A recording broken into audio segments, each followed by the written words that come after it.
So ఈ అంతటి నుంచి దూరం నుంచి గమనిస్తున్న వర్షిని బీటెక్ చదివింది, స్మార్ట్, పేదరికం.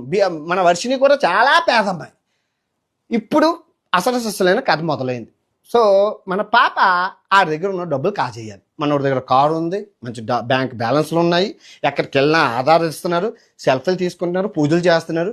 ఇంకా మనకి కావాల్సింది ఎలాంటి వాడే ఏముంది. ఇప్పుడు కాన్సెప్ట్ మీకు ఇప్పుడు వర్షిని బతుకు ఏమవుతుంది అంటే ఏమవుతుంది, ఎందుకు అవుతుంది? ముళ్ళు చాకు మీద పడినా, ఆకొచ్చి ముళ్ళు పడినా, ముక్కు చిరిగిపోయేది ఆకు అని అంటారు, కానీ అక్కడ ముళ్ళు లేదు కదా. ముళ్ళు వచ్చి ఆకు మీద పడినా, ఆకొచ్చి ముళ్ళు మీద పడినా బొక్క ఎవరికి ఆకు అంటారు, కానీ ఇక్కడ ముళ్ళు లేకపోతే బొక్క ఎలా పడుతుంది? అది కాన్సెప్ట్. అది పట్టేసింది.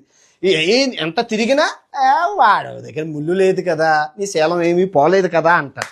సో అందుకు ఆడితో పెళ్లి యాక్టింగ్ చేసి పెళ్లి చేసేసుకొని ఆడి దగ్గర వాళ్ళ పేదలు సచ్చినోడికి వచ్చిందా కట్నం, 2-3 లక్షలు వచ్చినా కదా, వచ్చినట్లే కదా అని చెప్పి యాక్టింగ్ చేసింది. ఇది కాన్సెప్ట్. ఇవి మీకు అర్థమైంది కదా ఇది.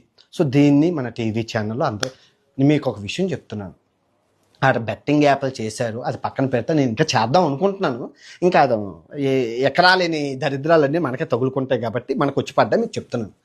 మీరు మీ ఫోకస్ కెరియర్ మీద ఉండాలి.